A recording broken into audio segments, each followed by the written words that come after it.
White Christmas, perhaps the greatest, and most successful, festive song to ever be created, earned its singer Bing Crosby a place in the music history books when it became the biggest-selling single in history.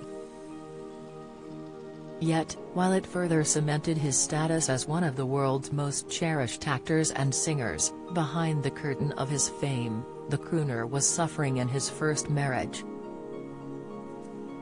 Years later, Crosby reportedly left another woman heartbroken and desperate after she admitted to wanting to marry the singer. Crosby married twice, first to Dixie Lee, an actress and nightclub singer to whom he had 4 children, and later to Catherine Crosby.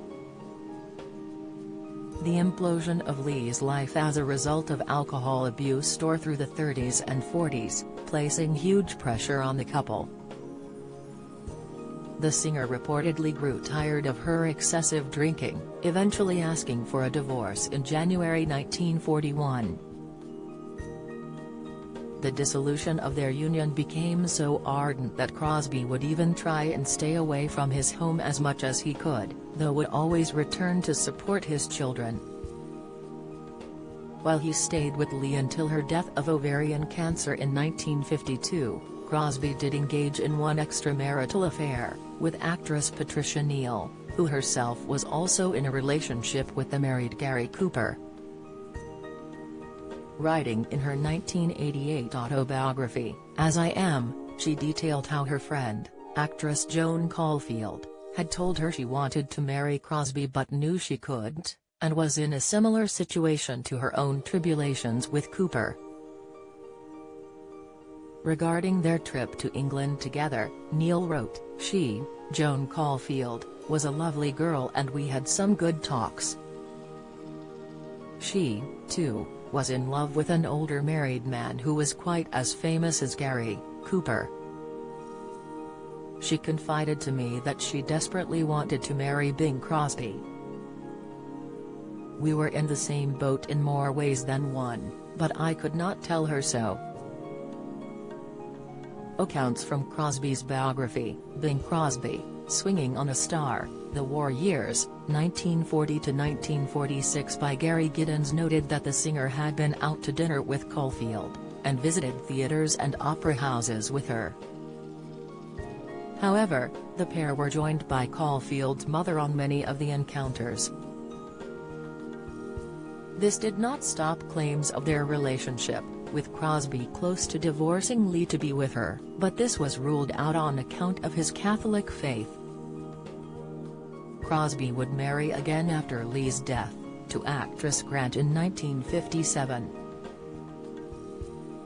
In the years after Crosby's death, his eldest son, Gary, wrote a highly critical account of his time with his father in 1983, which claimed he was cruel, cold, remote, and physically and psychologically abusive.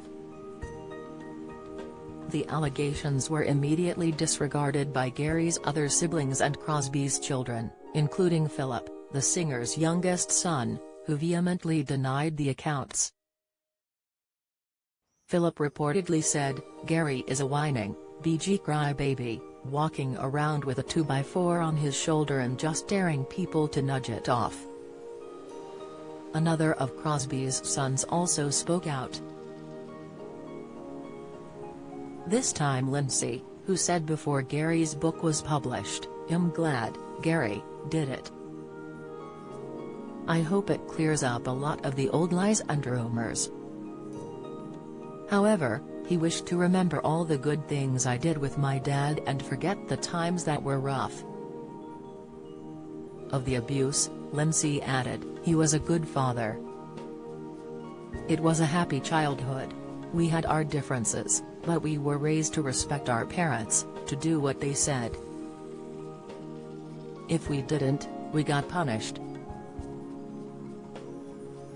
As far as I know, Gary wrote it because it was about himself and what he felt his life was about. I don't think it had anything to do with Daddy Dearest. I understand what he's trying to prove. I don't think he did anything wrong. Crosby died on October 14, 1977, of a heart attack, aged 74, while playing golf with some friends in Spain. Reports say that his final words were, "That was a great game of golf, fellas. Let's go have a Coca-Cola." The heart attack left physicians unable to resuscitate him, and he was given his last rites of the Catholic Church before being pronounced dead.